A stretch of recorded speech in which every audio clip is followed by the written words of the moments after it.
Ladies and gentlemen, welcome to Druk's Milan Unboxing. We're still sitting here, locked in our houses, staying on our properties. I hope you guys and your families are all safe. But it's a good time for making a video. I recently did a 3-part series about the heavyweights of the 90s. And there's one guy from a South African perspective that I left off because I thought I'll do a separate little piece about him. And that's Francois, or Frans as you call him in America, Frans Botha, the White Buffalo. Now that's a heavyweight that is sometimes sort of overlooked a little bit in the conversation here in South Africa, because he had a lot of his career overseas in the States and for other places as well. But when you talk about the heavyweight conversation here in South Africa, you're obviously talking about the very top. You talk about Gerrie Coetzee and Corrie Sanders, and then there's guys like Kali Knutse, Pierre Coetzee and Johnny de Plooy, who were part of the heavyweight scene as well. But Frans Botha, he's never had that kind of a hype behind him, but the others did. He was a good amateur. I think Corrie Sanders beat him a couple of times as an amateur, but he started his pro career under Tina Strydom here, and it wasn't a lot of fanfare around it, and I think it's basically because he wasn't one of those guys often when heavyweights start their careers where you have a string of knockouts. He stopped some people, but he wasn't a big knockout artist. And it didn't look that impressive at the start of his pro career. And that's the reason why I really like this guy as well, because he really actually did go very far. And he's a guy who fought absolutely everybody in a long career. And he almost always competed. Now, I have a story when I was a teenager, probably about 16 or so, I think.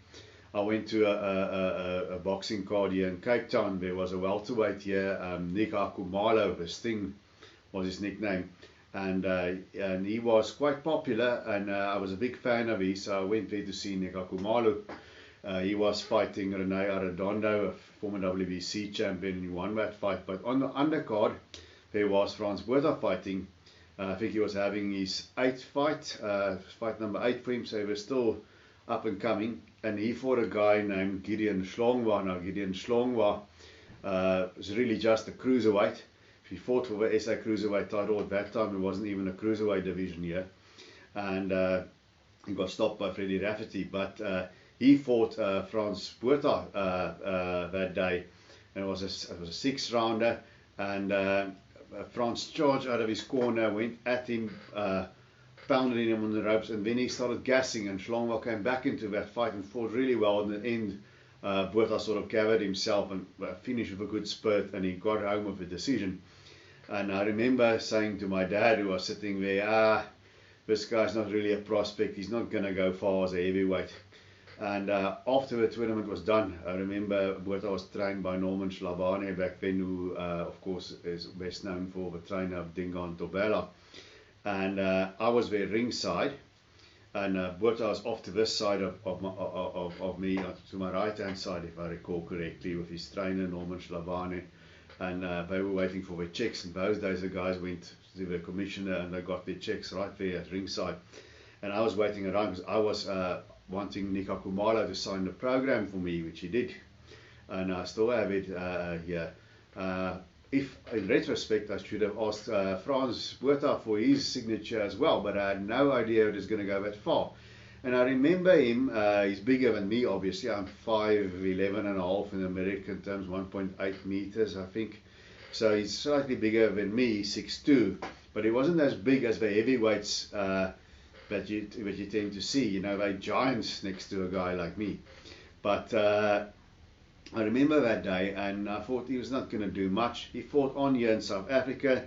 His best win was probably against a 2-time Cruiserweight World Title challenger. He once again a sort of a squeak by points decision against Cesar Makatini. And then he fought a young man by the name of Ginger Tshabalala. Now, Ginger Tshabalala was an undefeated light heavyweight, very talented. He got tragically gunned down and victim of South Africa's violent crime.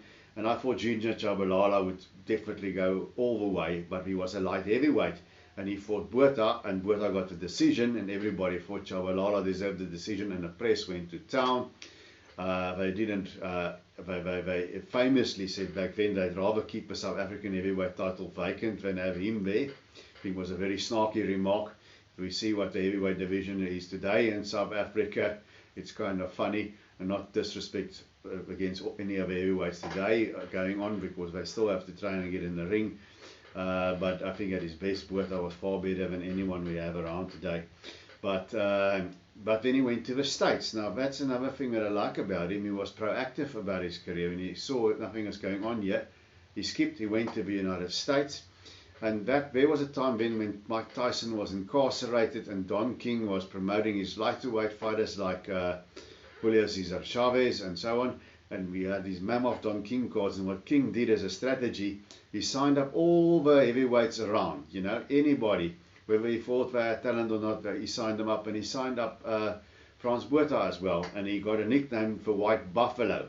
So we still know him today as a White Buffalo. And that's not because of the color of his skin, his pigmentation. Actually, that nickname comes from a Native American legend. Every now and then you get a buffalo, American buffalo or bison that's got white hair. And the Native Americans, I think it's the Lakota tribe, they regard it as a very special animal. It's a symbol of hope, and it symbolizes a period of abundance and prosperity that's coming. So I think that is where the White Buffalo moniker originates from, and it's quite special, I think. He does resemble a buffalo a little bit sometimes in the way he fights, but he just went on and he kept winning fights, fighting everywhere, not fighting anybody in particular, just whoever he could. So he fought sort of journeymen and gatekeepers, but he fought different styles, and I think that's where he learned his craft. I mean, the biggest name he fought was Mike Hunter. I saw that fight, another very close one, maybe a bit lucky to get a decision there, but he got by Mike Hunter. And eventually we had George Foreman winning the heavyweight title. He fought a German by the name of Axel Schulz, whom everybody thought was an easy touch. And Schulz mostly fought on the back with him, mostly outboxed Foreman, but he didn't get the decision. But IBF ordered a rematch. Foreman wouldn't do it, so the IBF stripped George Foreman, and because he was aligned with Don King, and to his credit, he kept on winning and keeping a high profile. Botha was also a contender, so he fought Axel Schulz for a vacant IBF belt in Germany. And you know how hard it is to win a decision in Germany. People always say you can't win one, but you can win one if you've got the right promoters behind you, and if you really go for it. And that fight, not the greatest heavyweight title fight ever, but Botha really went for it, as did Schulz, and he won a split decision. The Germans didn't like it. I've watched that fight a couple of times. I think he deserved the decision there. It was close, but he did it by simply staying busy and keeping his hands going. He simply outworked Schulz. Schulz fought in spurts, landed a couple more eye-catching blows, but Botha just outworked him. You know, even if he hit the gloves, he hit enough of a target to deserve that decision. Another lesson for the young fighters: you got to keep your work rate up and stay busy, because that does catch the eye of the judges. So Botha, against all odds, became a world heavyweight champion, won the IBF heavyweight title, but then disaster struck. He tested positive for a steroid. If it was in Vegas, he probably would have gotten away with it, but the Germans pressed the issue, and he was stripped of a belt, and it was declared a no contest. Now, that being as it may, you know, PDEs in boxing is a serious issue. I'm not condoning it, saying it's right, but I think a lot of people were doing it at that stage. I don't think drug testing were nearly like what it is today. And if it happened in America, he probably would never have been caught.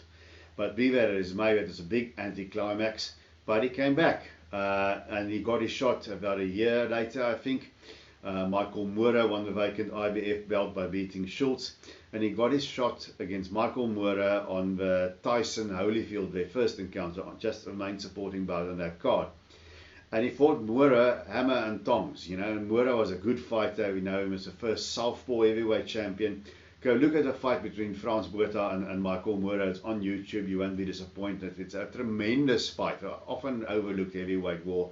And he gave Michael Moorer absolute hell. You know, Teddy Atlas had to give Moorer a tongue lashing in the corner. At the last round, Botha was ahead on one card, Moorer was ahead on two other cards, and Moorer pulled it together, and he stopped Frans Botha. He knocked him, he forced a stoppage, and he showed tremendous heart in that fight, and that was Botha's first loss, and his stock climbed after that.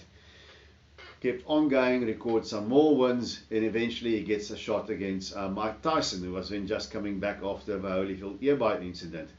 We all know that fight. We watched it here in South Africa. He was ahead on points. He boxed very well in that fight, frustrated Tyson, showed him a lot of movement, but he got careless for a moment in the 5th round, and we know you don't mess with Tyson. Tyson nailed him with a right hand, and that was all. But Botha competed a lot better than everybody thought, you know. So now people were taking him really seriously. Then he had a fight against Shannon Briggs, future WBO heavyweight champion, and in that fight, it ended as a draw. Another great fight. I think that was Botha's best performance of his career. I believe he should have won it. I think most people, after watching the fight, will agree with me. He got off a canvas to do it, and he really put it on Briggs there towards the end. And one judge had Botha winning significantly, the other two had it even for Briggs. Now that landed him a title shot against Lennox Lewis. Now Lennox Lewis was one of a very small handful of, a lot of people beat him, but Lennox Lewis was one of the only guys to really dominate him and get him out of there. Lewis blew him away in 2 rounds. Then he carried on, won a few fights again, got a shot at WBO champion Vladimir Klitschko. Now he competed against Klitschko. He didn't really win rounds, but he lasted until round 8, and then Klitschko knocked him out. Now if you notice in that fight, Klitschko was very clever. He wouldn't fight Botha on the inside at all. He'd hold him on the inside and keep it on the outside, and he had to knock him out eventually. Because remember, Botha was 6'2", 74-inch reach, shorter reach than Evander Holyfield, to put it in perspective, but they're about the same height. So after the Klitschko fight, he fought Cliff Etienne, the Black Rhino. They call that fight the Call of the Wild, the White Buffalo against the Black Rhino, kind of tongue in the cheek. Great fight as well. One judge has Botha the winner, 2 other judges gives it a draw, and the fight was a draw, and he walked away from boxing there in 2002. Etienne, of course, went on to fight Tyson. We all know that was over quickly. So Botha drifted away, and he went to Japan, and he did, I believe, K1. It's a kind of a kickboxing format competition. I'm not the expert on K1, so I can't really tell you too much about it, but I know he did fairly well there.